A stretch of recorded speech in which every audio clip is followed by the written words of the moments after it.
What's going on, Washington Commanders Nation? It's your boy Rio Robinson back with the latest and greatest on the Rambling with Rio YouTube channel, where we ramble about the Washington Commanders. Today is Tuesday, October 24th. Week 8 is here, and we are 7 days away from the NFL trade deadline. Why is that news?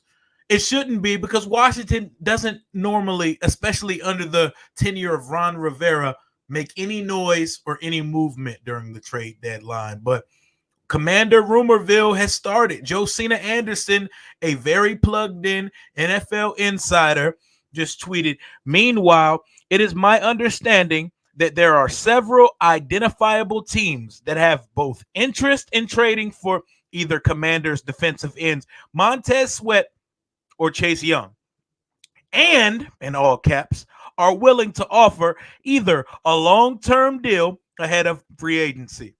So not only are there identifiable teams interested in first round pick Montez Sweat, second overall pick Chase Young, both in contract years, but there are teams willing to shell out a long-term extension and are ready to pay either guy if they were acquired. My first reaction to this is I still can't see it, and Ron doesn't make moves. And why would Ron make moves right now? 3-4 in a season where he's the lame duck. We know he's not going to be brought in or retained after the season.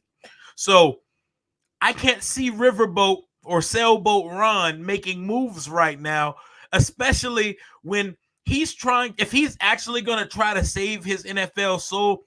I would imagine he wants to keep the best players here possible to try to sneak out his 7 or 8 wins that he always gets. But the flip side of that coin is that if we actually do pull off some trades and we start stockpiling assets and selling at the deadline, those shots are coming from Josh Harris. That call is coming directly from the owner's box, because it only benefits the owners that are going to hire a new front office and coaching staff structure going forward starting January 8th, 2024. These things don't benefit Ron. Who is Ron? Why would Ron start stockpiling picks for his successor? For the next group of guys that are going to come here and run the organization from top to bottom that will replace him. It doesn't make sense on Ron's point. And I say that because we currently run a coach-centric structure where Ron wears all the hats. The GM, put it in parentheses, bunny ears, big bunny ears, Martin Mayhew, and the assistant to him, Marty Herney, they answer directly to Ron. So everything this team does is Ron.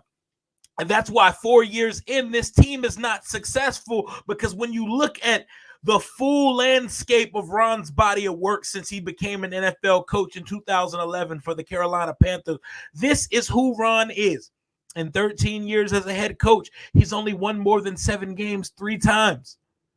How that deserved or earned him the cachet and equity to come here and be the general manager alongside being the head coach, who knows? But that's what he is here. He wears all the hats for this team currently on the football side of this outfit. But I don't see Washington trading either of these guys.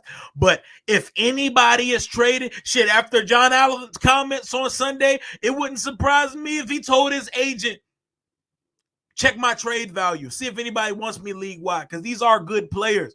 He said, 7 years, I'm tired of this shit. It's the same fucking shit since he got here. And as a fan, a 32-year-old fan, it's been the same shit my entire life as a fan. We never have consecutive good seasons. Shit, we don't even have good seasons. We haven't seen 10 wins since 2012. This season seems lost. Could they win Sunday and make us 4-4 midway through the season and have a chance at the end of the year? Sure. But after losses to the Bears and the Giants, 2 1-5 teams who were last in the NFL in sacks before playing Washington, I would say that the odds are our peak is 6 or 7 wins this year. But back to the trade scenario.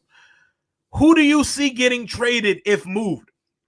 I think it's Montez Sweat at this point, because I think there's going to be a soft spot for Chase Young, who's actually playing like things are finally clicking here.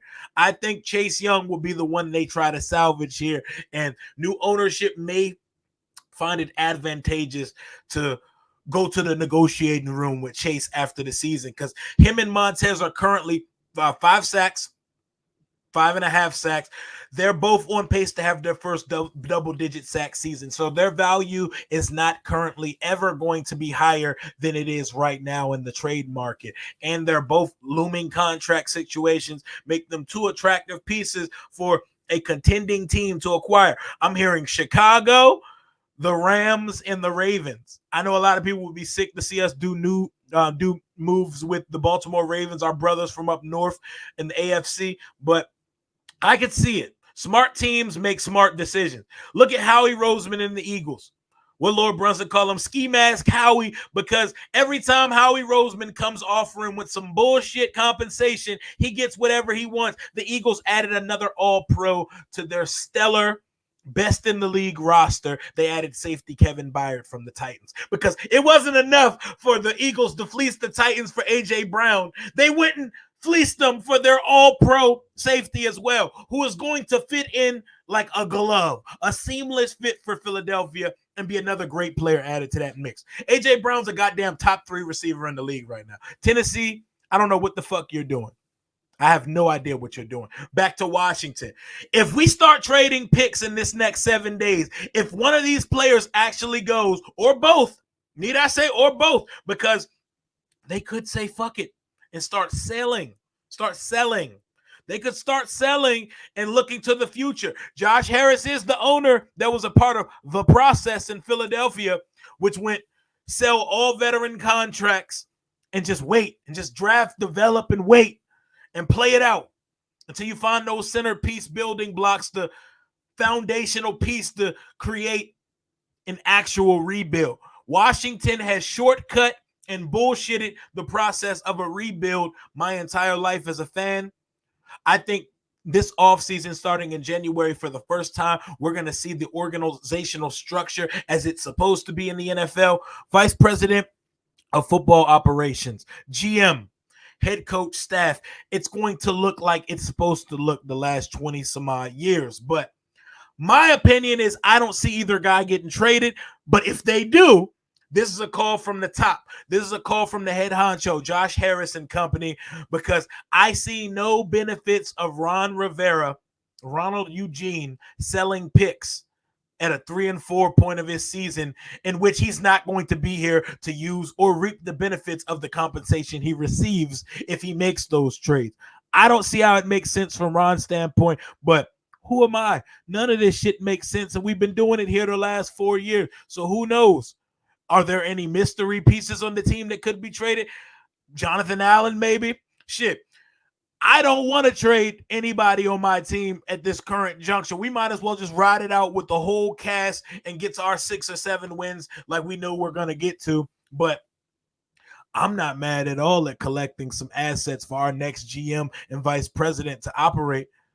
I'm not mad at all at it. So if Josh Harris decides to make those moves, it's going to be pretty telling what it is. It's inevitable what's happening to Ron and staff at the end of the season, but a trade before the deadline would be the clear signal who's calling the shots in this motherfucker and who will not be back in 2024. Let me know your thoughts on this situation. I don't see either guy getting traded, but who knows? I could be wrong. Shit, I actually hope I'm wrong. I need something interesting to talk about with this team because the season is going to hell right now. So that'd be very interesting. And I'd be very excited to see what Chase Young or Montez Sweat could fetch us in a trade on the open market. I want to know if their value league-wide is what the fans think it is here in Washington, because we always overvalue our guys, but their value is as high as it's going to get right now, both on pace for a 10-sack season. Chase Young's third in the league in pressures, and he missed a game, and he's about 40 snaps behind the other guys. He's finally looked like the guy that we drafted him to be. Very intrigued to see how this plays out. Don't think Chase is going anywhere. Tez shouldn't go anywhere, but we'll see. That's all I got for right now. Hail to the Washington Commanders. Until next time, Rio out.